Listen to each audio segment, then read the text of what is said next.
आपको राजनीतिक मसला लगता है, लेकिन चूंकि हमारे साथ दिनेश द्विवेदी जी इसमें जुड़ गए हैं और वो सुप्रीम कोर्ट के लॉयर भी हैं, इसमें दो मसले बड़े महत्वपूर्ण हैं दिनेश जी, और मैं चाहूंगा कि कानूनी कॉन्स्टिट्यूशनल पहलू पर आप एक बार नजर डालें, लोगों को इस बात की जानकारी होनी चाहिए। 1991 में जब बाबरी मस्जिद का मसला बहुत बड़ा हो गया था, उस वक्त भारत की संसद से एक कानून पास हुआ था और यह कहा गया था कि 1947 के बाद जो धार्मिक स्थल जिस जगह पे है वो उसको एज इट इज बनाया जाए और उस पर किसी तरीके की दिक्कत पैदा ना की जाए, यथास्थिति बनी रहे और उससे बाबरी मस्जिद को अलग अलग रखा गया था। माना गया था कि ये विवाद का सवाल चूंकि बड़ा हो गया है, इसलिए इसको एज इट इज रखा, इस पे फैसला सुप्रीम कोर्ट कर दे, लेकिन बाकी धार्मिक स्थलों को टच न किया जाए। पहला सवाल तो ये है, अब ऐसे मसले पे जो अदालतें हैं, चाहे लोकल कोर्ट है, चाहे जो भी कोर्ट है, वो इसमें अगर सर्वे की बात करती है, आर्कियोलॉजिकल सर्वे की बात अगर करती है, तो वो कहां तक जायज है, क्या वो उस फैसले का उल्लंघन है?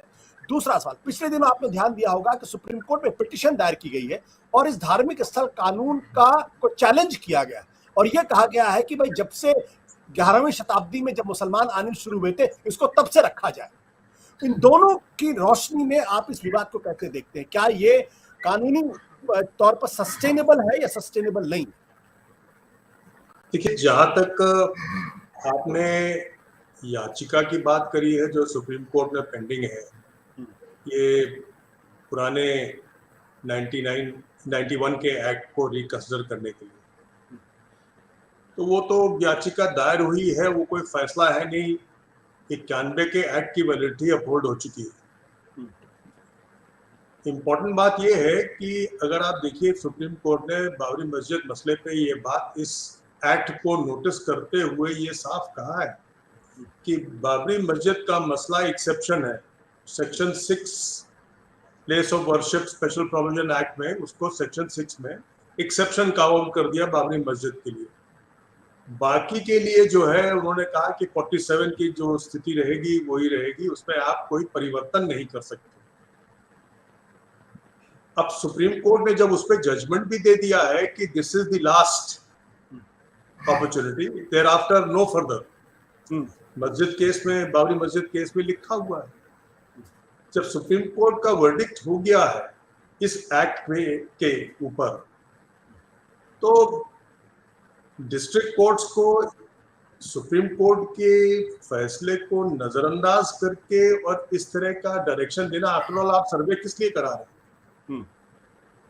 सर्वे का मकसद केवल यही है, ये देखने के लिए कि शायद वहां मंदिर था या नहीं था, या मंदिर चल रहा है या नहीं चल रहा है, या उसमें कुछ परिवर्तन हो सकता है, वरना और किस लिए आप सर्वे कराएंगे? और अगर परिवर्तन असंभव है तो फिर सर्वे का कोई माने ही नहीं।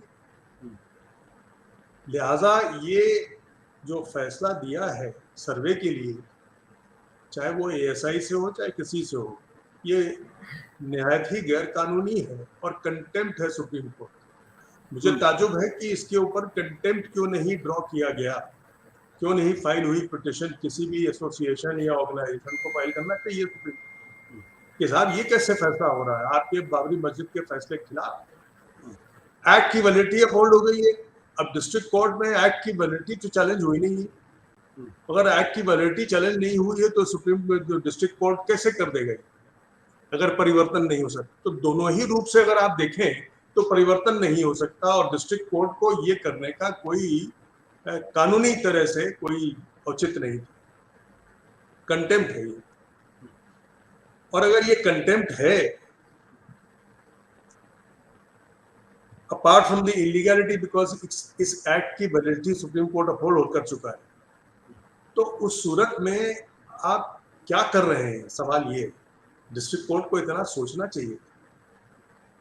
हमें लगता है कि न जज साहब को शायद इसका ज्ञान रहा होगा, ना ही वकील साहबान ने उसको जरा दूरंदेशी से देखा होगा, गहराई से देखा होगा जी। और ये ऐसे ही अपना बिना सोचे समझे, मुझे लगता है शायद आदेश हो गया।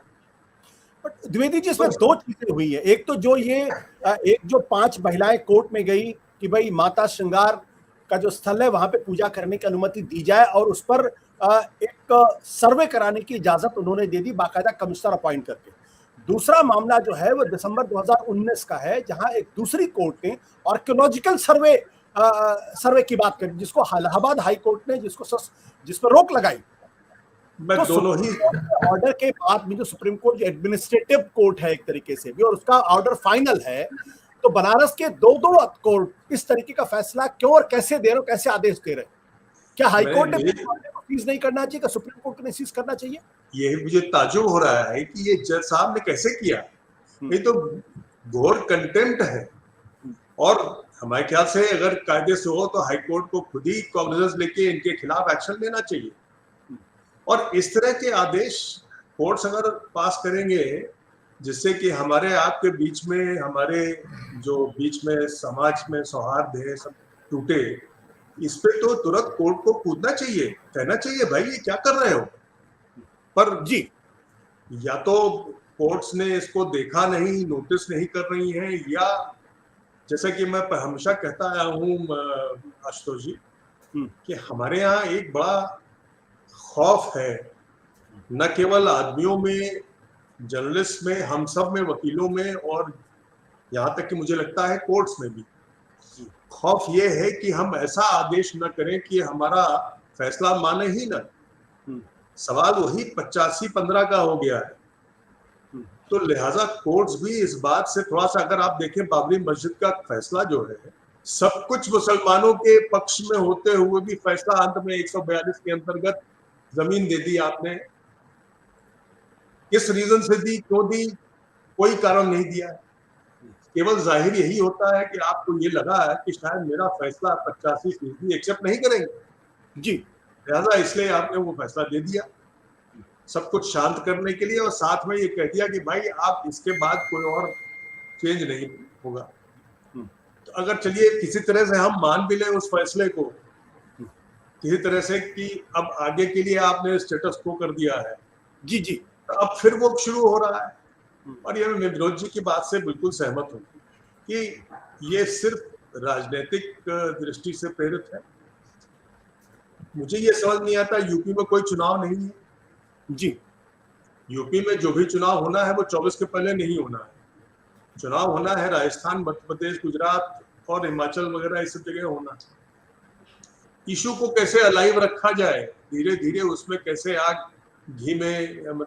में घी डाला जाए, चलता रहे, यही एक समझ में आती है बात, और मुझे कुछ समझ में नहीं आती। पर अगर आप इम्पोर्टेंट बात ये है सोचें जी, अगर आप इस जजमेंट को पढ़ें, इसके प्लेंट को अगर देखें, तो दोनों सूट जो आप रेफर कर रहे हैं, दोनों में बेसिक फैक्ट वही है जो बाबरी मस्जिद में लिया गया था जी, और वही रास्ता अपनाया जा रहा है। तो जैसा हम सबको यकीन था कि ये आखिरी नहीं है, वो सामने आ रहा। ठीक है। सत्य हिंदी का ऐप डाउनलोड करें गूगल प्ले स्टोर पर।